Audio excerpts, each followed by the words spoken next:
Hello Musici, welcome to this new video. Let's study a new chorale, the second one of this series of a lot of chorales. Number 2, Gott. First of all, let's play it as written with only the hands. So, re, fa, sol, sol, la, fa, la, sol, fa. And what we're going to do as we play, we sing it with hexachord, solmization. So as they did in the Renaissance and the Baroque.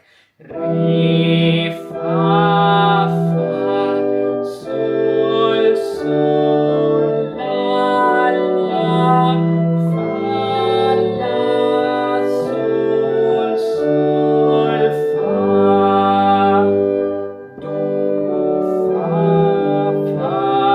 sol, sol, la, sol, fa, mi,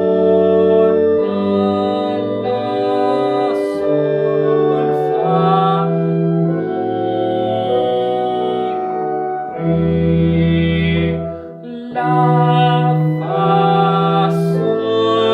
fa, sol,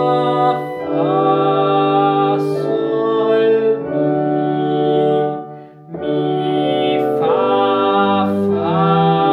sol, sol, la,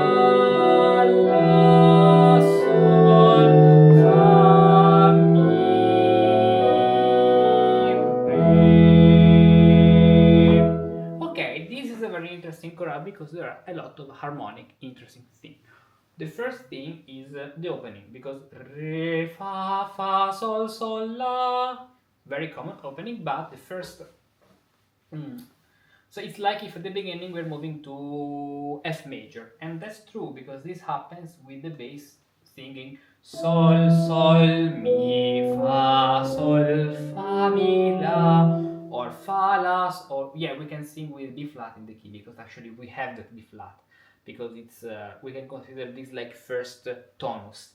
Mi, fa, sol, fa, mi, la, re, mi, fa, sol, do. And the first cadence happens to be in F major, to F ut. So let's play it again. And let's sing now the bass with hexachords. La, la, la, mi, fa, sol, fa, mi, la, sol, re, mi, fa, sol, do. Singing the voice is a very useful exercise. Now, harmony, if I have to write basso continuo, we have, let's use the color orange, 3, 5, 3, 5, 6. Here the 6 is very important because we have 6. And the reason why we have the unison is because we need the preparation. So we need to prepare the suspension because we have a 6-5. Remember that in a 6-5 harmony, the fifth is always prepared. This is something I always do say and repeat in the one-to-one lessons I do, because it's one of the mistakes that a beginner apprentice musicus tends to do. In the 5-6 harmony, you have to prepare the fifth, not the sixth. As you can see, here we have the preparation, the unisons, because the alto remains in the same voice with the same note. Fa, fa, mi, and then fa, fa, mi is resolved. Preparation, suspension, and then resolution to it. This way. Then, if you want to know how I can help you to learn to compose music in the Baroque style, as if you had lived in the 18th century, check the description, there are my services for you. Now, let's continue. Fa, fa, fa, sol, sol, la, la. Then, here, it's very interesting. Why? Because la, fa, la, we have a 7-6, where we have preparation, suspension, resolution, 7-6, and then a very big leap to record the space. Now, sol, sol, fa, la, sol, fa, mi, sol. As you can see, so here there is all three 5 harmonies, 7, 6, and we need that G to have another preparation, suspension, resolution, because we have another 7/6. So it's a 7/6 ascending, and so that's why it happens in the two different voices, because the 7/6 in the same voice is a chain descending, but here we are ascending, so the first 7/6 is in the bass, fa,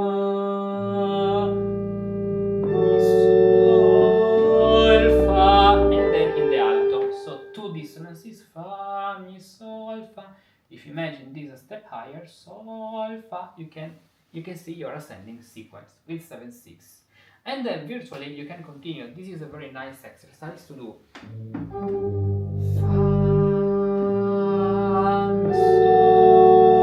Now notice I'll prepare the next one.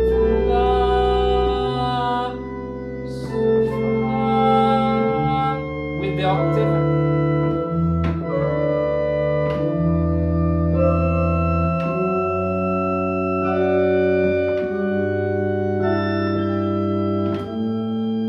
And we can continue with ascending 7/6, one time in the left hand and the other time in the right hand. And then the cadence, which is a counterpoint cadence, so 6/5, even here the fifth is prepared, fa, fa, mi, re, mi, and then 6/3/5 with the passing 7, so 8, sol, fa, mi, 8, 7, 3. This is the first phrase. Let's play it again, and let's play now the melody down. Re, fa,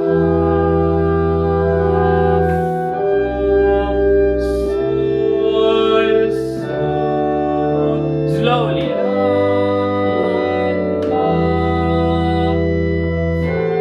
Here, of course, I don't have a so big hand, so I can help myself with the right hand this way.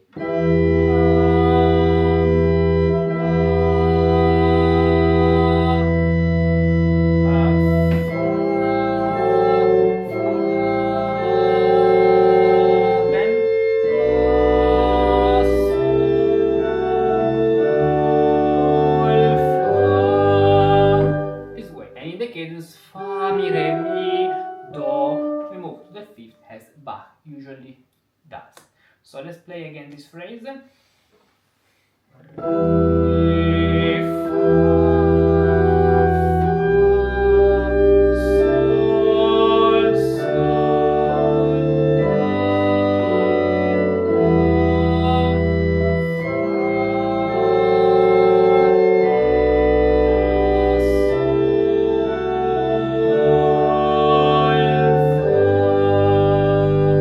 following phrase, and let's play the following phrase and let's analyze what's happening in terms of counterpoint and composition. But I want to start playing the bass and the melody, so only the two outer voices. Why?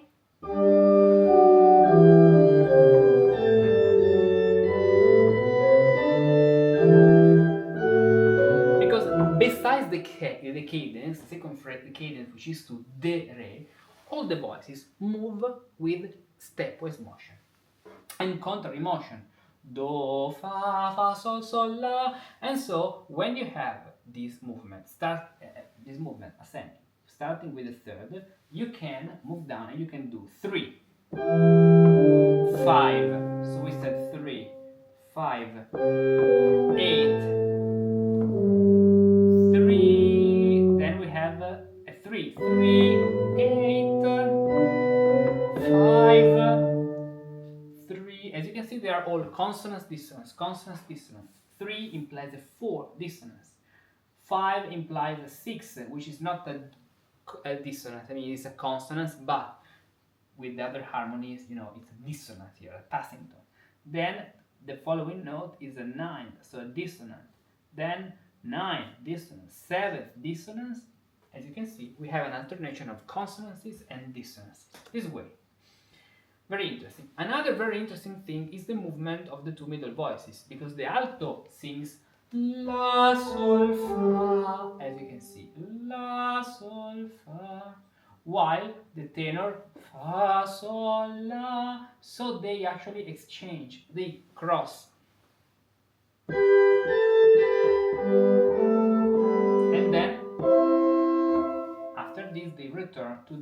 original position with a very big lip in the alto.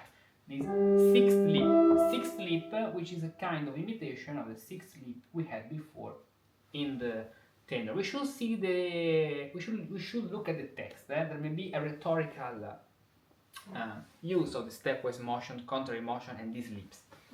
So,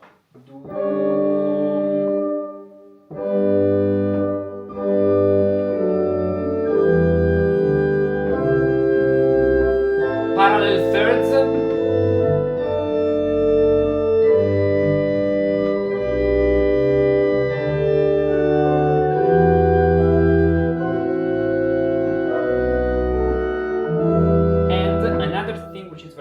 Where we have a little descending scale, what we can do is a suspension chain 2 3 2 3 2 3 3 2 3 2 3 2 3 1, or in this case down, in order to have a fifth. So these 3 here, 3 2 3 2 3 2 3 is very important, because you have to think this with counterpoint, not with dysfunctional harmony. Okay, Walter Piston, ciao ciao. So sol fa mi re sol.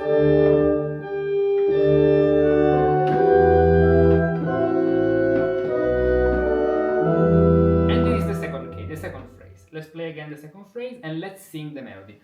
Do, do, fa, fa, sol, sol, la, la, sol, fa, mi,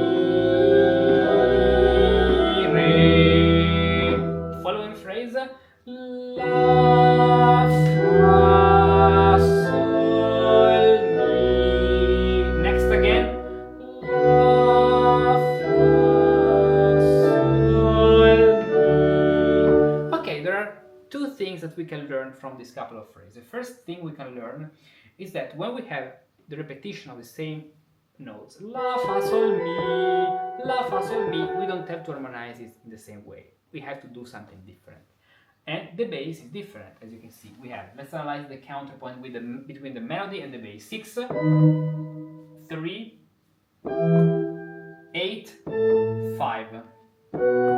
Then we have 6, but natural. La. This, which is 6, 6, and 3. So, the first time the cadence ends with this degree, second degree, as a fifth intervals. Then the second time as a third interval. It's still the second degree of D minor, but the first time it works as the fifth of the fifth degree. In this, so the fifth intervals of degree 5 of D minor, A. The second time works as the third of degree 7 of D minor, this way. There's one more possibility, which is as degree, the octave of degree 2, like with an E major chord. This may be interesting if we are moving to an A minor section, but here we are not. And another thing that we can learn is that when we have just two notes which are descending, we can use the technique cattiva buona, so dissonance consonance, where this D is an appoggiatura to C, because the harmony that Bach wants here is not this, because this note D over the bass is a 9, so this 9/8, which is not prepared, and it's totally good to have this appoggiatura even from the Renaissance style. When you have two descending black notes, in this case crome, eighth notes, you can use dissonance consonants. It's a very ancient thing of counterpoint. So la, fa, sol, mi. Let's play it again. La, fa, sol, mi. La, fa, sol, mi.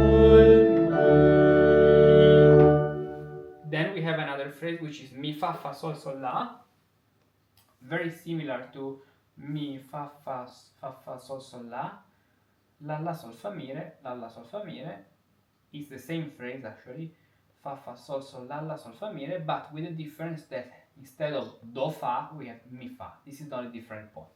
But even if it's different, the bass is totally different. It's another one. Mi,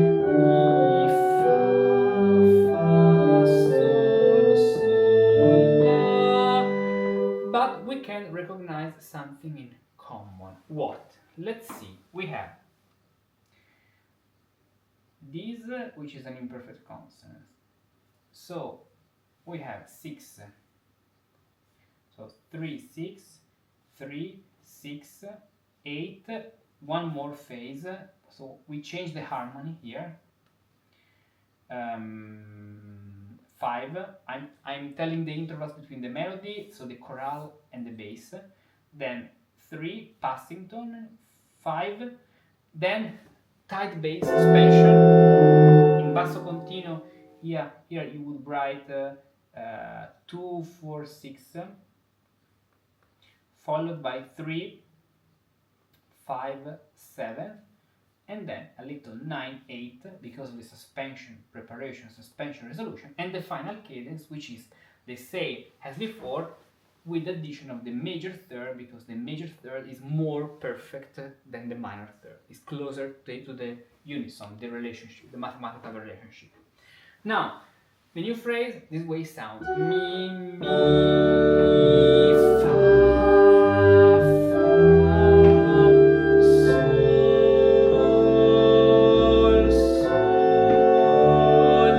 la. Very beautiful 7. And here we can see something very curious, that we have a 7th followed by another 7, 8. How is that possible? The first 7th here is a structural 7th, so it followed the preparation, suspension, and resolution rule, PSR. The second 7 is just an appoggiatura, and it serves as the resolution, and it's not created by the same voice. So the first 7 is created by the suspension voice, the voice creating the suspension, preparation, suspension, and resolution. The second 7th, this one, is created by the movement in the bass, which is a passing tone. Otherwise, that note, D, would be just a 6th.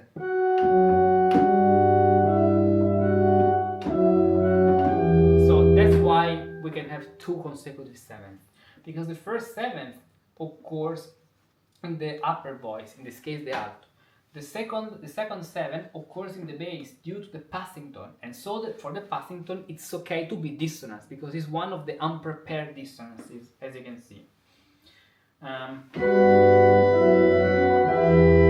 Tight bass, suspension,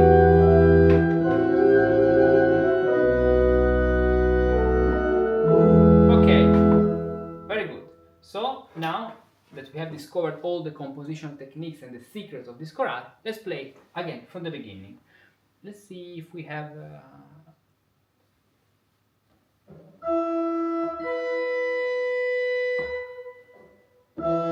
yes.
The chorale. Now, if you want to learn to compose music in the Baroque and Renaissance style as you lived in the Baroque or in the Renaissance, you just have to get in touch with me. tell me about you, about your background, and so we can see how we can work together to help you to learn to compose music in that style, and not only, but with the same path that you would have followed if you had lived in the 18th century, 17th century for the Baroque style, and 16th and 15th century for the Renaissance style. To make mistakes is human. To learn from them and persist, that's the way of a musicus practicus. Whether your musical goal may be, there is a secret formula to reach it. And no, it's not a magic trick, it's something much more concrete. Perseverance in good things. If you study every day, if you learn even just one small thing every day, you're moving forward, always. And one day, after a month, 6 months, a year, 10 years, you look back and realize you have become a different musician, step by step, without even noticing it. That's the spirit of a musicus practicus. That's why every day on Patreon I share new content to help you learn something new every day, support you on your path of study, inspire you with fresh ideas and new musical perspectives. One day we talk about musical rhetoric, another day I post an exclusive video on improvisation, and another day an article on Renaissance counterpoint, and so on. Don't miss this opportunity. The choices you make today will shape the musicians you'll become tomorrow. Join the Musicus Practicus community, join us on Patreon, and with a small monthly contribution you'll also be supporting this great global educational project. Go to the link, choose the contribution you want to give, and start learning every single day. To make mistakes is human. To learn from them and improve every day, that's the way of Musici Practici.